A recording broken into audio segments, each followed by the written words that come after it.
What we're here to talk about today are 6 principles of winning. And how many of us have dreams, had dreams, are working on dreams? By a show of hands.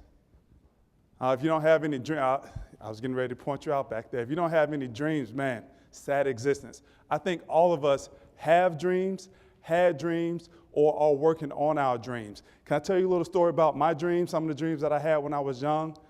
So when I was young, 6, 7 years old, and playing in the park, we had this street of athletes, a whole neighborhood of athletes.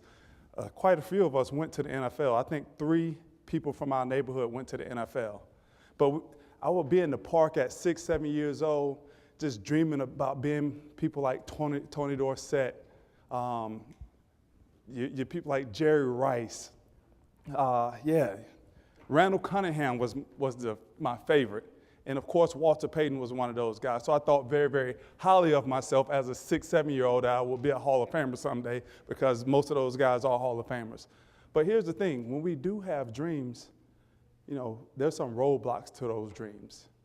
There's some obstacles that we gotta get past and get over.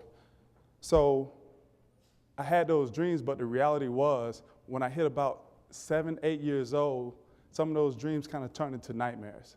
And here's why. My family broke up. My dad left.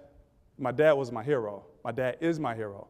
But my dad left, and we were kind of floundering, not really knowing where we were going. And it seemed like it was just a constant step down in life when my dad left.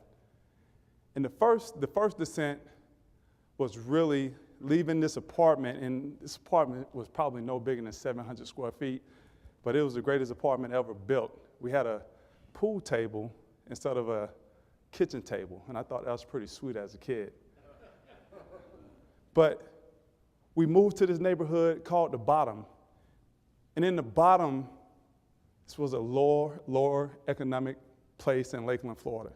But when we moved in The Bottom, it served as an appropriate metaphor for where we were as a family. Because when we lived in The Bottom, we didn't have electricity. Think about Florida in the summertime when it's 95 degrees and 95% humidity. Yeah, it was hot. We didn't have a refrigerator. Me and my brothers, we would have to walk to the store and get ice and put it in those red igloo coolers. We've all seen them. We go on picnics with them with the white tops or the blue ones, red or blue. So that was our refrigerator. That served as our refrigerator. And for a time, we actually went homeless, going from home to home to home, aunt, uncle, grandma, wherever we can go, just to have a place to live. But things got a little bit more debasing after time, because when we did finally get our place in The Bottom, what would happen is I would watch my dad come into the house, and he wasn't with us anymore. He would come into the apartment. He'd just come and take anything that he wanted to take. And I still have this vision now, and it'll never leave me, of my dad. He's about 5'9", 5'10" at best, 5'9". I want to make him a little bit bigger. But him walking down the street with a couch on his shoulder. Just came and took the couch out of the house, and he's walking down the street with a couch on his shoulder.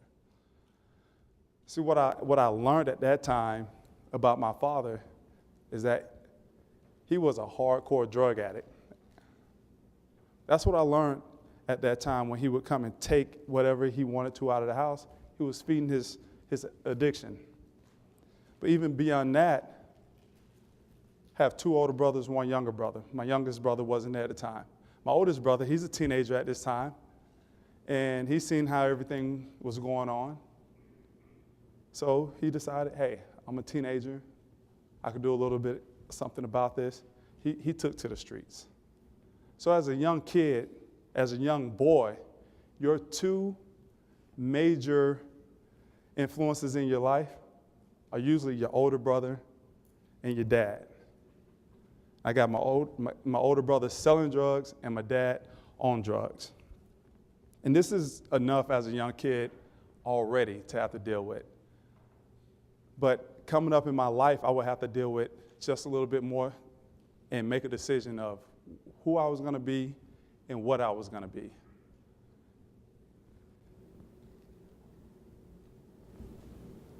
At a point in time, we got back on our feet a little bit. My mom started dating again. This guy, he came, kind of lifted us up a little bit, lifted the spirits up. He was a sports guy, so we would go and play basketball all the time. Sundays, we would eat at 2 o'clock or so, take our naps, and we would go to the basketball courts around 5:30. But September 11th, 1989, my youngest brother had just been born in July. My mom gets a call, and on that call, said, hey, your boyfriend just got arrested from robbing a hotel. Now, his story to us, and I believe him, was, hey, I was just trying to get us out of a hole. Not a bad guy at all. Trying to get you out of a hole, trying to get the family out of a hole. So now, another male figure gone. That's September. October 17th, 1989. A month later, get another phone call, my mom, and you could just see the distress of her on the phone. She had to tell me and my brothers, hey, your dad just got shot. Your dad just got shot.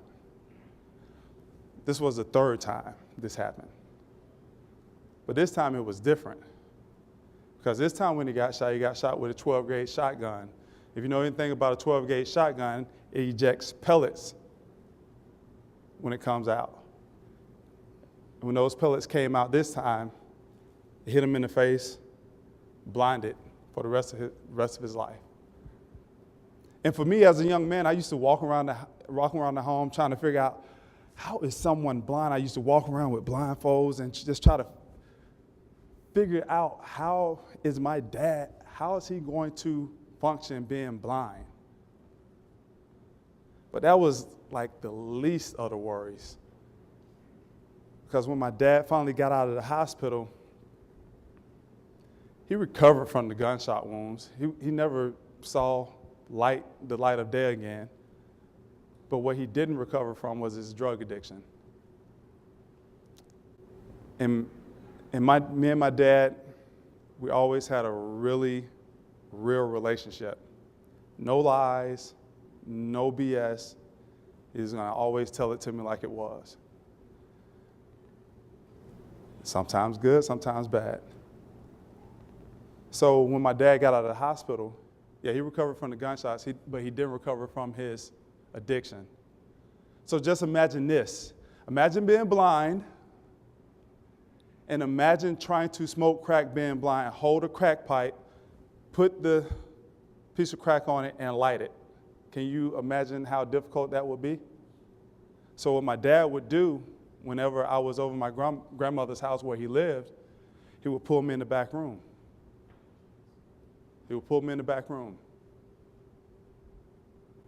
Help me light my crack pipe. And that was my dad. Like I said, that's my hero. My dad still tells these stories to today. My sons never told me no. So I would sit and I would light his crack pipe and watch him go wherever crack addicts go. They go somewhere because they're not here when they're high. And you would just see them space out. And I did this for a few years. My mom never knew about it. If she would have knew about it, all hell would have broke loose. But this one particular time, after lighting my dad's crack pipe, I come out of my grandmother's room, and my grandmother was old. All she did was work. She would walk about 5 miles to work, 5 miles back home. So all of this stuff was going on while she wasn't there. And I come out of the room after lighting my dad's crack pipe, and it's this drug dealer sitting on the stove cooking crack. Come over here, young fella. Let me show you how to get out of those XJ900s. How many of you in here know what XJ900s are? Okay. Well, XJ900s are the cheapest pair of shoes that you could buy at Payless. And I played a lot of sports, basketball, so I blew out of a lot of XJ900s. And that's what I was wearing that day. He said, let me show you how to get out of those XJ900s, get you a pair of Nikes. Get some money in your pocket, help your mom out a little bit. All the good things about the drug game. He didn't say anything about being shot, going to jail, dying. Show you how to get some money in your pocket. So I walked out of that house that day. The kids don't walk like this anymore. I had to walk about 5 to 7 miles to get home. In those 5 to 7 miles, I had the most conflicted walk that I ever had in my life. Because here I am, tired of struggling, tired of my mom struggling, and this guy just made me an offer. So I'm walking home. Man, my brother sold drugs, still selling drugs. Well, why don't I just do the same thing? Help out a little bit. Bring some groceries in the house. Help mom out.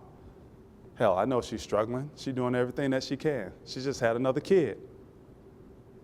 And the father's in jail now. But then on this side, on the good side, it was like, dude, you don't want to be just another distraction, another problem for your mom. And I'm struggling with that all the way home. And I got home that day, and when I got home, I walked into the house, I went back in my mom's room, and I told her, because I had made up my mind. I said, hey, Mom, I'm going to be successful. I'm going to be successful. She's like, okay, yeah, I know. You know, like, get out of here, kid. Now I said, no, really, I'm going to be successful. And I'm 13 at the time. I have no definition of success. I didn't see success. But I told her at that time, I'm going to be successful. And it's just amazing once you make up your mind, how everything starts to fall in place for you. Because after I made up my mind as a teenager and told my mom I was going to be successful and committed to it, things just started falling in place. People started falling in place. That's when I met my Coach J's, Coach Joyner, Coach Jackson, Coach Joe, Coach Jones, all my football and basketball coaches in high school and middle school. And those coaches helped to cultivate who I was because they seen something in me that I had decided that I was going to be. And then I got to high school. And when I got to high school, man, I seen something that blew my mind. They were doing college signings.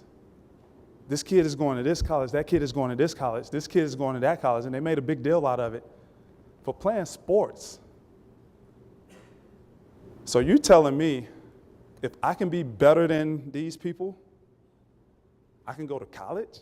Somebody's going to pay for me to go to college? And all I have to do is be one of the best people on the football field?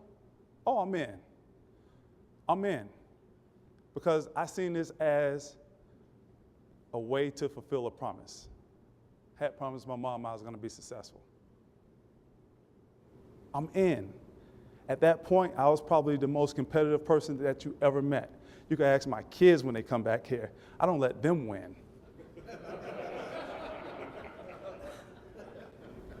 Earn it.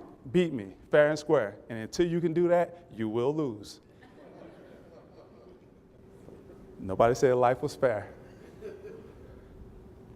But I really became the most competitive person that you ever wanted to know. I was telling this story last night. We had this running back linebacker. He ended up going to Clemson. He probably would have went to Miami or Florida State somewhere, but he couldn't get his grades, so they kind of left him because they had already filled their commitments. But it was a struggle who team it was going to be. I was the quarterback. He was the star linebacker, running back. He wanted it to be his team. I wanted it to be my team. We both got egos. And I had to be better than you. Seriously, I had to be better than you. And it came to a point where all right, we got to settle this. Because he used to go back and tell the coaches, oh, can't nobody hit Desmond, he's the quarterback. Can't nobody say anything to Desmond, he's the quarterback. No, coach, I tell you what, let's line it up. Give him the ball, and I'm right here. And the coach said, let's do it. Coach said, let's do it. We lined up, gave him the ball, everybody's around. He took the ball, came at me, hit me, and he almost broke my back. That's what it felt like. But I stood him up. He did not run me over. And everybody went crazy because everybody thought I was going to get ran over. Didn't happen. I never told anybody how much I was hurting. I had just proved that you're not better than me. And that's all that mattered. So with that whole mind frame, I became a decent high school athlete, all-state, football and basketball. And what happens when that happens in Florida? The colleges come knocking. It's like, wow, I really get to fulfill a promise. Wake Forest offered me a scholarship. A couple dozen schools offered me a scholarship, chose to go to Wake Forest. And when I went to Wake Forest, what I did is I carried all of these people, from my third grade teacher to some principals to just people that paid my tuition to play football. My brother, when I scored my last touchdown, he was in the corner of the end zone waiting for me. Every time I stepped on that field, I carried all of that when I was at Wake Forest, because I was doing it for all of those people who got me there. And because I had that mindset at Wake Forest, I set records at Wake Forest. All ACC leading receiver for the 4 years I was there. And what happens when you break records in college, in a major conference? The NFL comes knocking. Hey kid, can you make it in the NFL? What kind of personality you have? Can you be a part of our team? April 18th, 1999, pick number 179 in the 6th round. Got a call from Denver. Mike Shanahan on the phone. Mike Shanahan says, hey, what do you think about being a Denver Bronco? I said, well, Mike, I've never been so far out west. No, hell yeah, let's do it. Let's do it. Tell me what I need to do. Oh, we'll have somebody call you, and you'll be out here next week. Everybody hugging, kissing, congratulating. My mom was sitting in the back, just with that look on her face like, my son did it. My son did it. Now, that was a great moment, and that was the ultimate achievement for my family. But for me, my ultimate achievement came January 21st, 2007. You know what that date is? You're a Bears fan, right? So you know what that date represents? NFC Championship game. That's why I got this ring right here, NFC Championship game. And I told you when I was young, I had that dream, those dreams. I had those dreams of, catching the ball, making a move, scoring the winning touchdown. Well, I didn't score the winning touchdown in that game, but I had some big plays. And at the end of that game, I was able to hold up the George Halas Trophy because we were going to the Super Bowl. And as I was holding up that trophy, what I realized is, damn it, I'm living this dream. I'm living this dream. I'm really living this dream. And after playing in the Super Bowl and really reflecting on life, it was 6 things that really, really made sense of the reason I was able to get there.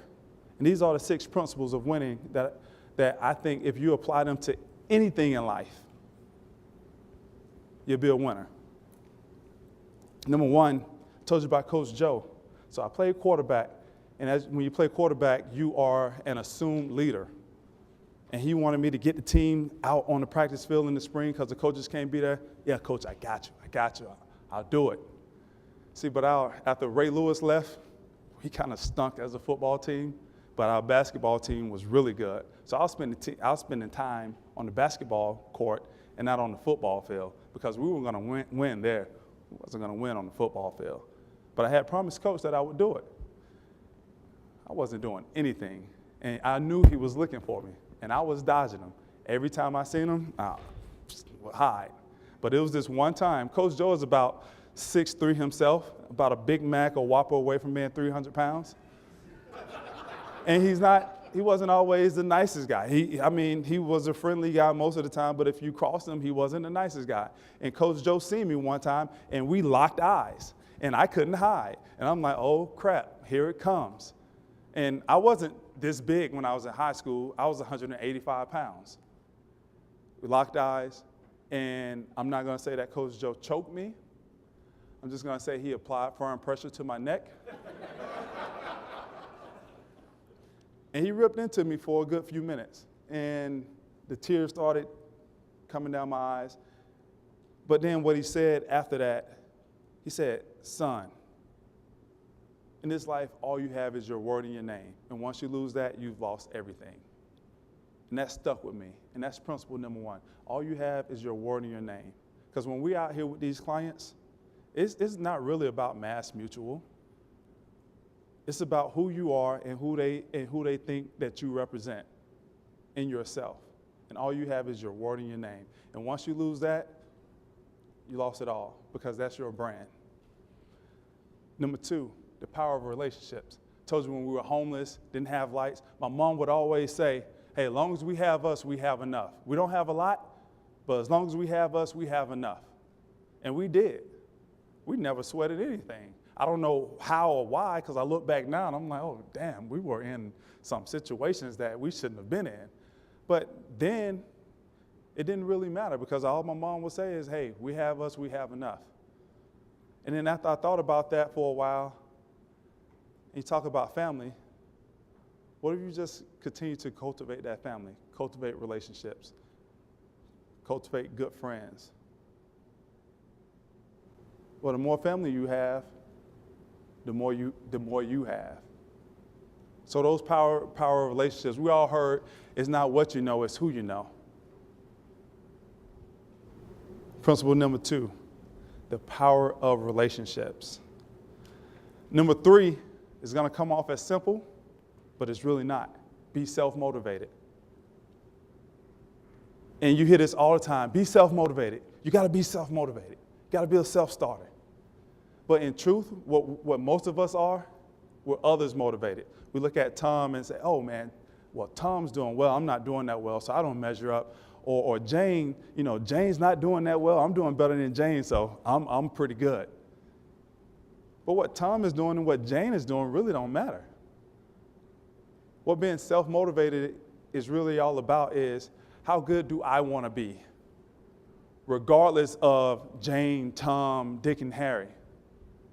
How good do I want to be? When I was a rookie in Denver, out there dropping passes and missing blocks and getting thrown all over the place by Bill Romanowski, I had a scout come up to me and say, Desmond, look at here. If you want to make this team, you got to quit comparing yourself to Shannon Sharp.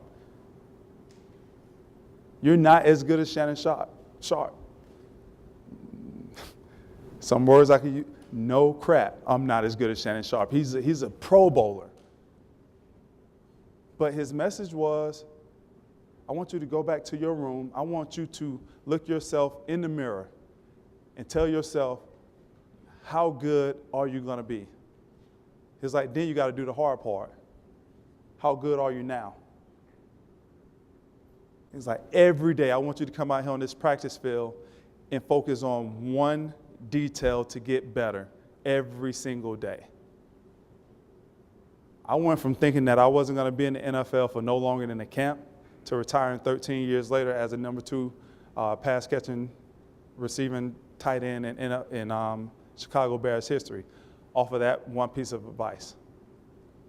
Every single day we should have a focus on how can we get better. And Manny talked about mastery. That's what it's all about.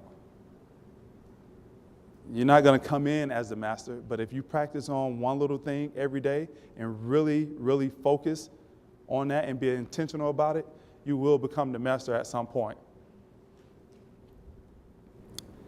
Be a champion. And that's vague in nature. Just be a champion. But the story behind that is we had a terrible practice one day. Terrible practice. And the coach came in and he's laying into us. You can imagine football talk, all the vulgarity, all the four-letter words. But then he stopped and he said, how many people in here wants to be a champion? Now you're talking about all professional football players. Everybody raised their hand. We all want to be a champion, right? But then he hit us with the next question. How many of us in here knows how to be a champion? Nobody raised their hand. And that stuck with me. Nobody raised their hand. But what he said everybody wants to make the ESPN highlight play. Everybody want to have that $100,000 premium. But it's not about the $100,000 premium. It's not about the one-handed catch that's going to get you on ESPN. Dun-dun-dun, dun-dun-dun. There's 10, 15 different things that led up to you getting the opportunity to make that one-handed catch. First, you had to get off the line of scrimmage. You had to beat the defensive back. Then you had to run your route. And then you had to create separation. And then you had to be in the right place at the right time to be able to make that one-handed catch. So this is how he defined becoming a champion. He said, champions do the little mundane things better than their competition. Champions do the small, mundane things better than their competition. The calls, the product knowledge, so on and so forth. All the practicing, working on the same steps day after day after day after day. It's like, all right, we're doing this again. Yes, we're doing it again. Don talked about repetition. It's all about repetition. Become a champion. Number 5, perfect practice leads to perfect performance. I know people, oh, there's no perfect. Well, if you get that $100,000 policy, oh, that's perfect. That's always perfect. But it's about the perfect practice. Our coach, Coach Jones in high school, told us about this basketball team. Now, if you know anything about basketball, let me tell you about a high school lineup. 6'1" point guard. I'm 6'2" at 2 guard. We had 2 6'6" forwards and a 6'10" center. Yes. We walked in the gym like, we're going to kick your ass. We're going to kick your ass. Yep, that's right. Yeah, you play that team, we're going to kick your ass too. And we won the game half the time just by sheer intimidation alone, how we walked into the gym, because we knew we were going to win. Got a 6'10" center. And we got a 6'6" forward that's leading the state in scoring. What you going to do with that? But our Coach Jones, oh my God, Coach Jones would kill us in practice every single day. And like, I'm 16 years old, and Coach Jones calls us up. It's like, do you guys know why we practice so hard? No, I don't, Coach Jones, because we walk in, we're going to win off athleticism alone. I didn't say that because I would have been running from end to end, but that's what I'm thinking. No, I don't. Why do we have to practice so hard? I don't get it. Tell me. Dying to know.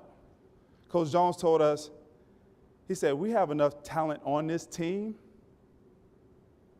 that practice should be harder than the game. We have enough talent on this team that practice should be harder than the game. Now just think about that for a second. How many of us in here have a little bit of talent? I think we all have some talent. But how hard are we practicing? How hard are we practicing? Because when the lights come on, it should be easy. I can tell you, John Willer, he's walking people down the road. Like Don said this the other night. Yeah, I'm saying this because I know what you're going to say, and I'm about to jump all over you. Boom, I just hit you in the mouth. Give me the cell. Because I practice this. I've been practicing this for a year now, so I already know what's coming up. We have talent, but how hard are we practicing? I like to tell people hard work beats talent when talent doesn't work hard. Hard work beats talent when talent does not work hard. Perfect practice leads to perfect performance. This is also something I like to tell people. You get rewarded in the light for what you do in the dark. What was that again? You get rewarded in the light for what you do in the dark.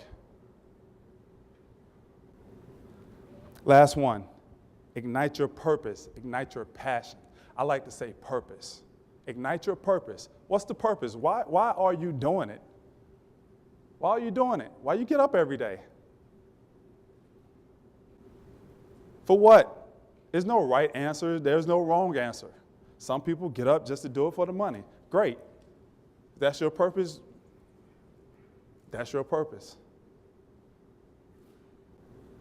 I feel like when we are in front of our clients, they should be able to see our purpose. They should be able to smell it. They should be able to, after you talk to them and give them your story, they should know what that purpose is.